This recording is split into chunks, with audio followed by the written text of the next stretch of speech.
Good evening. You'll have almost certainly seen the shocking images coming out of the Ukraine today following Russia's invasion. Back here, the UK focus of the crisis is very much anchored in London. On one hand, this city is where many Russian oligarchs and many billions of rubles reside outside of Russia. They're now the target of sanctions. More on that in a moment, but first the Ukrainians who live here, who have gathered in Whitehall to make their voices heard and their fears known. Ukraine will resist! Ukraine will resist! For them, it is personal. They live in London but still have loved ones and friends in Ukraine. We were talking about this for 8 years. The Putin needs to be stopped when he invaded Ukraine back in 2014. And now what? I've got all my family in Ukraine, my sister, my niece, my mum, my dad. As they stood outside Downing Street, the Prime Minister was inside addressing the nation. Protesters watched the broadcast on their phones as Boris Johnson pledged a massive package of economic sanctions to support Ukraine. Our mission is clear. Diplomatically, politically, economically and eventually militarily. This hideous and barbaric venture of Vladimir Putin must end in failure. But for Alicia Kromeychuk, who's been living in London for 22 years, the measures were more a display of weakness than strength. We really demand full possible sanctions right now. The entire country is being bombed. Civilians are dying at the moment everywhere in Ukraine. Do you think it will escalate to full war? Yeah, it's already a full war. It's not the cities are being bombed. How much more can we expect it to escalate? It's worse than we expected. My hometown in Western Ukraine, that was the safest place, already had explosions today.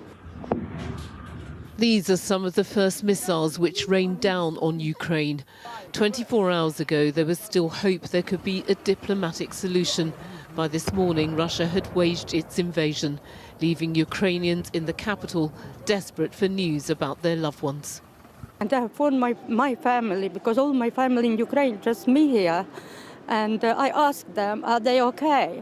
My brother said, yes, we are okay. We are ready to stand for Ukraine. We are ready to fight for our country and our homes.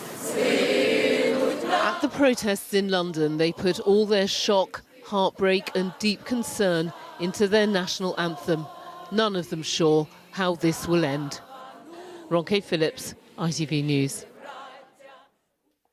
Earlier today, Boris Johnson announced what he described as the largest ever set of sanctions. One Russian billionaire whose finances are now under scrutiny is Roman Abramovich, the owner of Chelsea. Labour MP Chris Bryant said he should be banned from owning the club. Rags Martel sent this report from Stamford Bridge. Well, Chelsea seemed to be the first London target in this war, with calls today that Roman Abramovich should no longer be the owner of this football club. The Russian billionaire bought it back in 2003, and what followed was a remarkable period of success and trophies. Chelsea are the current European champions. They won the Premier League 5 times, and as any Chelsea football fan will tell you, they've won it all. But there are growing calls for sanctions on all things Russian. And Abramovich was today the focus of discussions in Parliament. The Labour MP Chris Bryant saying he'd seen a leaked government document alleging that the Chelsea owner had links to the Putin regime and an association with corrupt activity. Surely Mr Abramovich should no longer be able to own a football club in this country. Surely we should be looking at seizing some of his assets, including his £152 million home, and making sure that other people who've had Tier 1 visas like this are not engaged in malign activity in the UK.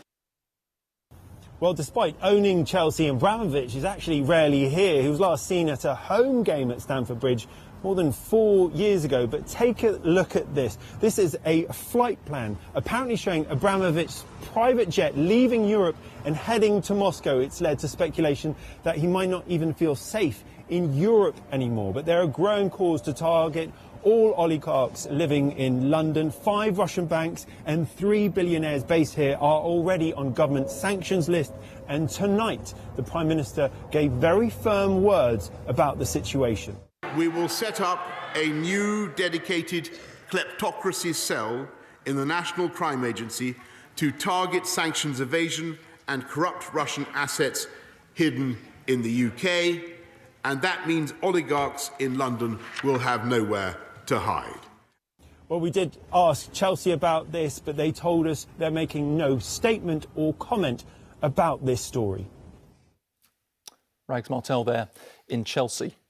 In other news, rises to council tax bills were approved today during a vote by the Assembly members at the new City Hall. A typical household in 17 boroughs will see their contribution rise by around £70 a year from April, with the highest increase hitting those living in Harrow. Already, people living there are paying some of the highest rates in the country. Sam Holder has been speaking to those who'll be hit the hardest. For most Londoners, council tax is going up again. Harrow will be one of the highest in the capital. For those who come to this over 50s community group, it is a real worry, already struggling with soaring energy prices and inflation. Gas, electric, everything's going up.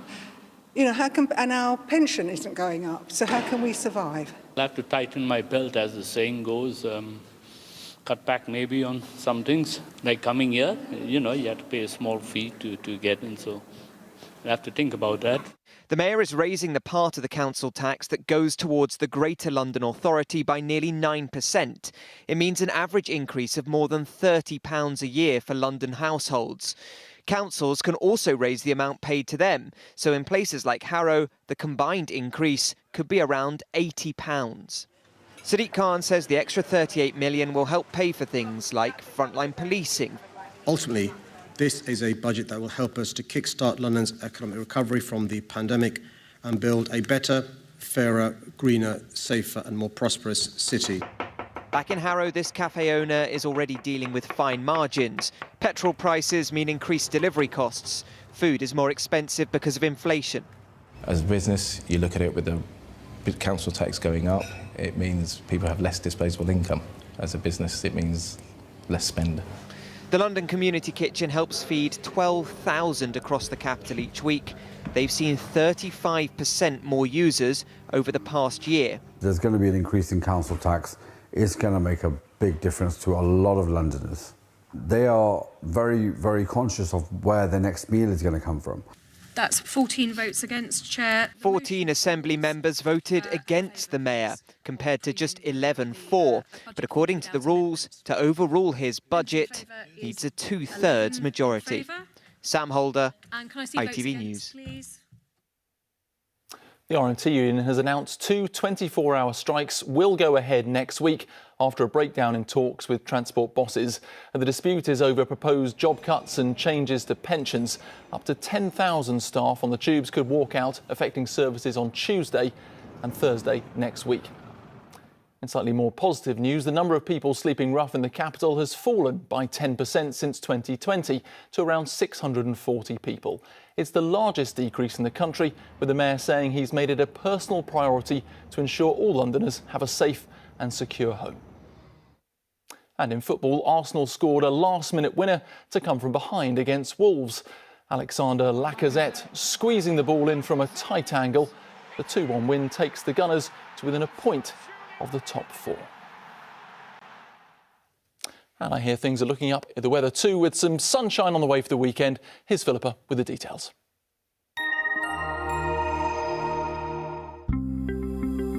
Making the most of it, whatever the weather. Octopus Energy sponsors ITV London weekday weather. Good evening. Lots of dry weather in the forecast over the next few days. Sunny spells as well, but it will still be a little on the breezy side at times. Out there at the moment, I think we've just about lost any lingering showers. So looking at dry and clear conditions for the rest of the night, and underneath those clear skies, it will become quite chilly. In fact, temperatures out of towns and cities could get to freezing, perhaps just below, giving rise to a little patchy ground frost in places by dawn. And then tomorrow morning, well, a chilly start to our Friday, but a bright start. Plenty of sunshine around first thing. A little change into the afternoon. We hold on to the dry and fine conditions. A bit of patchy cloud bubbling up, but I don't think it'll be enough to spoil the sunshine. And with temperatures a little higher than today and winds a touch lighter, it should actually feel a little bit milder tomorrow. Through tomorrow night and into Saturday then, we're looking at dry and clear conditions still. Once again, that could give rise to a little patchy frost on the ground and on the car windscreens by Saturday morning. But otherwise, the weekend is looking pretty decent. Lots of dry and bright weather, some decent sunny spells, if on the breezy side, before it looks as though more rain will be on the way for Monday. Do take very good care. Good night. Octopus Energy sponsors ITV London weekday weather. And just before we go, a little bit more good weather-related news. You may remember the damage Storm Eunice did to the O2 on Friday. Well, despite having several panels torn off by the 80-mile-an-hour gusts of wind, the venue has been given the all-clear to reopen just in time for tomorrow night's UB40 concert. Well, that's it from us. Don't forget the Late Debate is on next. But from me and the rest of the team here, good night.